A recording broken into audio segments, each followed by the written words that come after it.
பேசிக் வாஸ்து. அப்படி என்றால் என்ன? வாங்க. இது கிழக்கு, மேற்கு, வடக்கு, தெற்கு, ஈசான மூலை, அக்னி மூலை, கன்னி மூலை, வாயு மூலை.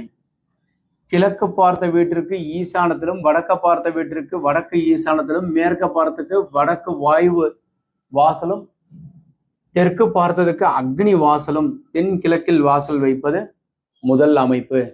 இரண்டாவதாக ஈசான மூலையில், வடகிழக்கு மூலையில் hall, portico, puja, study room, office, parents room, borewell, sump, மழைநீர் சேகரிப்பு அமைப்பது. வாயு மூலையில் toilet, bathroom, guest bedroom, parents room, septic tank, hall, staircase அமைப்பது மேற்கு பார்த்த வீட்டிற்கு.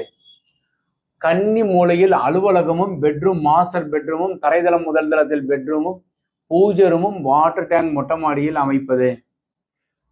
அக்னி மூலையில் கிச்சனும், ஸ்டோரும், யூட்டிலிட்டியும், staircase, gym, spa, lift, yoga வைத்துக் கொள்வது, ஹோம் தியேட்டர் அமைத்துக் கொள்வது.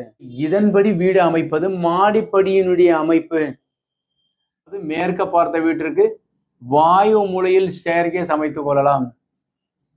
அதே தெற்க பார்த்த வீட்டிற்கு அக்னி மூலை ஸ்டேர்கேஸ் வைத்துக் கொள்வது சிறப்பு. ஒருவேளை இதே மேற்கு தெற்க பார்த்த வீட்டிற்கு மாடிப்படியானது, ஸ்டேர்கேஸ் ஆனது தென்மேற்கில் வெளிப்புறம் அமைக்கலாம். சிறப்பு.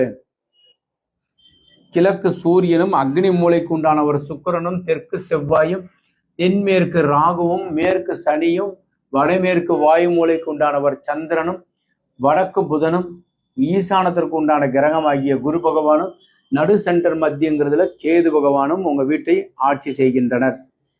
ஸோ வீடு அமைக்கும் போது இதெல்லாம் கருத்தில் கொண்டு நீங்க வரைபடம் அமைப்பது சிறப்பு. உங்களுக்கு வரைபடம் தேவைப்பட்டால் கீழே இருக்கிற நம்பர் கான்டாக்ட் பண்ணுங்க. இந்த தகவல் பிடித்திருந்தால் லைக், ஷேர் பண்ணுங்க, கமெண்ட் பண்ணுங்க. வணக்கம்.